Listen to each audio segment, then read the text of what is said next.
नमस्कार दोस्तों। राजस्थान की 7 विधानसभा सीटों पर हो रहे उपचुनाव में दो पार्टियां प्रमुख हैं, जिनमें भाजपा और कांग्रेस है, जिनकी प्रतिष्ठा दांव पर लगी है। और प्रमुख रूप से भाजपा के 3 नेता और कांग्रेस के 4 नेताओं की प्रतिष्ठा दांव पर है। लेकिन इनके अलावा अगर किसी की प्रतिष्ठा दांव पर है तो वह है हनुमान बेनीवाल की, जो कि खींवसर से लगातार अपनी पार्टी को या खुद को जीत दिलाते रहे हैं। वहीं अगर एक आदमी की और बात करें प्रतिष्ठा की, तो वह प्रतिष्ठा जुड़ी है झुंझुनू से, जहां राजेंद्र गुड्डा की प्रतिष्ठा दांव पर है तो दूसरी ओर ओला परिवार की प्रतिष्ठा दांव पर है। अब यह तो चुनाव परिणाम बताएंगे कि किसकी प्रतिष्ठा बच रही है और किसकी धूमिल हो रही है। सबसे पहले बात करें कांग्रेस और भाजपा की, क्योंकि भाजपा इस वक्त सत्ता में है और जो सत्ता में होती है वह पार्टी हमेशा साख उसकी जो होती है वह दांव पर होती है। उपचुनाव में इसलिए सत्ता की साख दांव पर होती है क्योंकि हार या जीत सत्ता के काम को नतीजे के रूप में दिखाया जाता है। इसलिए अब उपचुनाव के परिणामों में जो 7 सीटें हैं, उनमें सत्ता के साथ में कितनी सीटें आएंगी, कितने विधायक सत्ता पक्ष के जीत कर आएंगे, यह सत्ता पक्ष के लिए बहुत महत्वपूर्ण बात है। दरअसल 11 महीने हुए हैं राजस्थान में भाजपा की सरकार को बने हुए हैं। ऐसे में लोकसभा का जब चुनाव हुआ तो राजस्थान की भाजपा सरकार की प्रतिष्ठा इसलिए दांव पर नहीं लगी थी क्योंकि पूरा चुनाव प्रधानमंत्री नरेंद्र मोदी के नाम पर लड़ा जा रहा था। ऐसे में अगर 11 सीटें भाजपा ने राजस्थान से खो दी तो भी सरकार की स्थिति पर कोई बहुत ज्यादा फर्क नहीं पड़ा। लेकिन अब चूंकि 7 विधानसभा सीटों के उपचुनाव हैं, ऐसे में मुख्यमंत्री भजनलाल शर्मा और प्रदेशाध्यक्ष मदन राठौड़ के लिए यह चुनाव प्रतिष्ठा का चुनाव है कि दोनों की जोड़ी कितना कमाल कर पाती है। हालांकि भाजपा के पास इन 7 में से सिर्फ एक सीट सलूंबर थी, जहां के विधायक अमृतलाल मीणा के निधन के बाद वहां चुनाव हो रहा है। इसके बावजूद अगर भाजपा अपनी सीटों में इजाफा करती है तो निश्चित मानिए कि मुख्यमंत्री भजनलाल शर्मा और प्रदेशाध्यक्ष मदन राठौड़ की प्रतिष्ठा में तो वृद्धि होगी, साथ ही इस बात पर भी मोहर लगेगी कि वास्तव में 11 महीने में राजस्थान की भाजपा सरकार ने बेहतर काम किया है, इसलिए सीटों की बढ़ोतरी हुई है। अब दूसरी ओर कांग्रेस की बात करें तो कांग्रेस में इस समय 4 नेता प्रमुख हैं।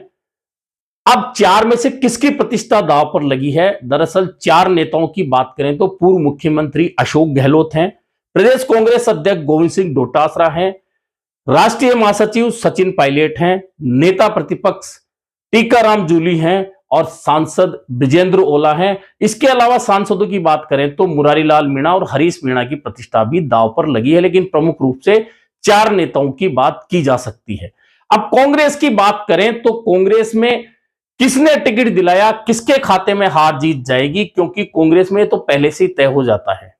और तय इसलिए हो जाता है कि दौसा, देवली, उनियारा और झुंझुनू 3 जो सांसद हैं, तीनों सांसद की पसंद से टिकट दिया गया। हालांकि मुरारीलाल मीणा ने यह जरूर कहा था टिकट वितरण से पहले कि उनकी मान कौन रहा है, उनसे पूछ कौन रहा है। वहीं जब देवली उनियारा में बवाल मचा टिकट को लेकर तो हरीश मीणा ने कह दिया कि मेरे से राय ली गई थी, बाकी तो एआईसीसी और प्रदेश कांग्रेस और संगठन तय करता है कि उम्मीदवार कौन है। यानी कि दोनों सांसदों ने अपना पीछा टिकट से छुड़ाने की कोशिश की। शायद उन्हें पहले से कोई आभास हो गया हो परिणामों को लेकर, हो सकता है इसलिए ऐसी बात दोनों सांसदों ने की हो। लेकिन चूंकि प्रदेश कांग्रेस अध्यक्ष गोविंद सिंह डोटासरा है, उनके नेतृत्व में 11 सीटें इंडिया गठबंधन ने लोकसभा की जीती थी और उनके समर्थकों ने यह सारा श्रेय उनको दिया था। लेकिन क्या उपचुनाव में भी हार जीत का फर्क गोविंद सिंह डोटासरा पर पड़ेगा? तो उन पर चूंकि प्रदेशाध्यक्ष हैं तो इनकार नहीं किया जा सकता, लेकिन टिकट वितरण में उनकी कहां चली, कितनी चली, मानी जाए तो सिर्फ खींवसर की एक टिकट पर गोविंद सिंह डोटासरा का पक्ष या उनकी मन की बात कह सकते हैं कि मानी गई है और उन्होंने एकमात्र खींवसर सीट पर कांग्रेस का उम्मीदवार उतारने का निर्णय लिया और हनुमान बेनीवाल से गठबंधन करने से स्पष्ट रूप से मना किया। यानी कि खींवसर सीट की हार जीत या उम्मीदवार की स्थिति गोविंद सिंह डोटासरा को लेकर कई सवाल खड़े कर सकती है। इसके अलावा 2 सीटों की बात करें तो मेवाड़ में चूंकि गोविंद सिंह डोटासरा का कोई लेना देना नहीं था, इसके बावजूद वहां जो टिकट वितरण हुए दोनों जगह, क्योंकि बाप के साथ गठबंधन टूट चुका था और बाप अपने उम्मीदवार खड़े कर चुकी थी, ऐसे में कांग्रेस ने भी दोनों सीटों पर 84 और सलूम्बर में अपने उम्मीदवार उतार दिए। ये सारा मेवाड़ के नेताओं के ऊपर दारोमदार इसका है। अब बात करें अशोक गहलोत पूर्व मुख्यमंत्री हैं, तो अशोक गहलोत ने उपचुनाव में किसी भी टिकट पर किसी भी उम्मीदवार पर कोई चर्चा या अपनी राय नहीं दी और स्पष्ट रूप से है कि अशोक गहलोत की पसंद का कोई भी उम्मीदवार, क्योंकि वे पार्टी के नेता हैं, ऐसे में नापसंद भी नहीं हो सकती, लेकिन उनकी पसंद के उम्मीदवार नहीं है, यह एकदम तय बात है। अब प्रतिष्ठा अगर किसी की सबसे ज्यादा लगी है तो 3 सीटों पर लगी है और वह है सचिन पायलट की, पार्टी के राष्ट्रीय महासचिव। अब बहुत सारे लोग पहले दिन से कह रहे हैं कि सचिन पायलट की प्रतिष्ठा क्यों दांव पर लगी है, यह टिकट तो सांसदों ने वितरित किए हैं। तो जब ये तीनों सांसद जीतकर गए थे तो इनकी जीत का श्रेय सचिन पायलट की जेब में क्यों डाला जा रहा था? यानी कि ये सचिन पायलट के समर्थक हैं, मुरारी लाल मीणा हो, ब्रिजेंद्र ओला हो या हरीश मीणा हो, तीनों ये वही सांसद हैं जो विधायक रहते हुए, सरकार में मंत्री रहते हुए, ब्रिजेंद्र ओला सहित तमाम लोग ये मानेसर में सचिन पायलट के साथ गए थे और वहां रहे थे। यानी कि ये सचिन पायलट समर्थक हैं। जब ये सांसद जीतकर जाते हैं तो इनका श्रेय सचिन पायलट के खाते में जाता है। तो अब इनके लोकसभा क्षेत्र में हो रहे विधानसभा उपचुनाव में इन सांसदों की मर्जी से ही टिकट दिए हैं, तो सचिन पायलट पर हार या जीत का श्रेय क्यों नहीं आना चाहिए?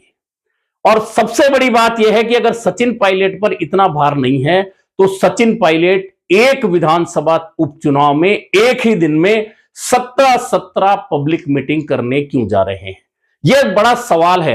अगर प्रतिष्ठा नहीं जुड़ी होती तो एक नेता के तौर पर एक विधानसभा क्षेत्र में 1 मीटिंग, 2 मीटिंग, 3 मीटिंग कर सकते हैं, कोई भी नेता कर सकते हैं। लेकिन जब प्रतिष्ठा जुड़ जाती है तो फिर पूरा दम उस विधानसभा क्षेत्र में लगा दिया जाता है, जो कि दौसा में सचिन पायलट ने लगाया। इतना ही नहीं, सचिन पायलट ने अपने तमाम नजदीकी सहयोगी लोगों को बुलाकर कहा है कि वे दौसा जाएं और पूरी मजबूती के साथ में डीसी बैरवा को जीत दिलाने का प्रयास करें। और इसमें कोई गलत बात भी नहीं है, क्योंकि पार्टी के नेता अगर पार्टी प्रत्याशी की जीत दिलाने की बात नहीं करेंगे तो फिर कौन करेगा? वही बात देवली उंडियाना में है। देवली उंडियाना में चूंकि हरीश मीणा की मर्जी से टिकट मिला है केसी मीणा को, और नरेश मीणा वहां से बागी हो चुके हैं। अब नरेश मीणा को भी सचिन पायलट समर्थक कहा जाता है, लेकिन केसी मीणा कहीं से भी सचिन पायलट समर्थक नहीं रहे हैं। हालांकि हरीश मीणा मानेसर में सचिन पायलट के साथ थे, सचिन पायलट के समर्थक हैं और सचिन पायलट का कर्म क्षेत्र टोंक जिला है। ऐसे में देवली उनियारा का परिणाम भी कहीं ना कहीं सचिन पायलट को लेकर जोड़ा जाएगा, चाहे कितना ही मना किया जाए। अब सचिन पायलट क्या नरेश मीणा के खिलाफ प्रचार करने जाएंगे? क्या हरीश मीणा और नरेश मीणा में से किसी एक को चुनेंगे? यह बड़ा यस प्रश्न है इस उपचुनाव का। अब अगर हरीश मीणा के साथ जाते हैं तो युवाओं की नाराजगी का डर है, और नहीं जाते हैं तो सीधा संदेश जाता है कि वे नरेश मीणा की मदद कर रहे हैं।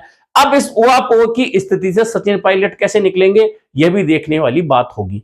जहां तक झुंझुनू की बात है तो झुंझुनू जो उपचुनाव हो रहा है विधानसभा क्षेत्र का, वहां गुर्जर मतदाताओं की संख्या नहीं है और वहां ब्रिजेंद्र ओला जो सचिन पायलट समर्थक हैं, उनके बेटे अमित ओला चुनाव लड़ रहे हैं। ऐसे में सीधे तौर पर ओला परिवार की प्रतिष्ठा वहां जुड़ी हुई है।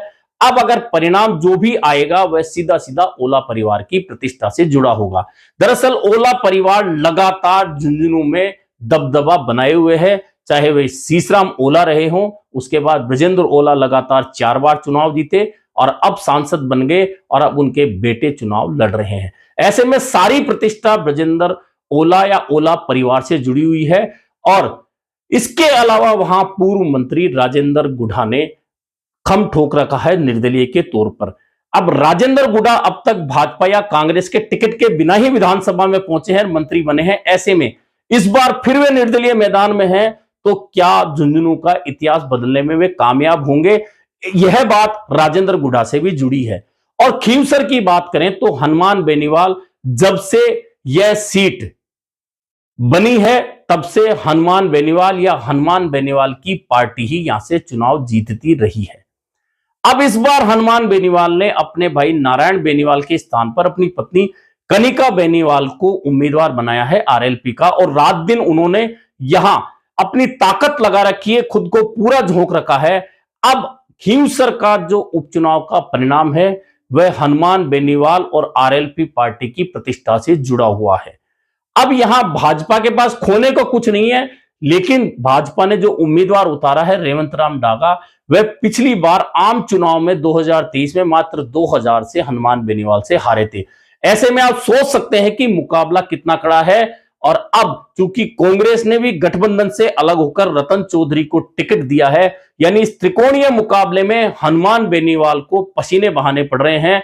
और यहां जो भी परिणाम आएगा, या तो हनुमान बेनीवाल आरएलपी की प्रतिष्ठा को बढ़ाएगा, सीधी सीधी बात जाएगी कि खींवसर बिना हनुमान बेनीवाल के सोचा नहीं जा सकता। और अगर परिणाम कुछ ऊंच नीच हो जाती है तो फिर हनुमान बेनीवाल और आरएलपी की प्रतिष्ठा पर दाग लगना तय मानिए। कुल मिलाकर 7 विधानसभा सीटों का यह उपचुनाव मुख्यमंत्री भजनलाल शर्मा और प्रदेश अध्यक्ष मदन राठौड़ के अलावा दौसा से किरोड़ी लाल मीणा की प्रतिष्ठा से भी जुड़ा है, क्योंकि किरोड़ी लाल मीणा मंत्री है सरकार में, उनके भाई जगमोहन मीणा दौसा से भाजपा के उम्मीदवार हैं उपचुनाव में। ऐसे में किरोड़ी लाल मीणा की प्रतिष्ठा भी इस चुनाव से जुड़ी है।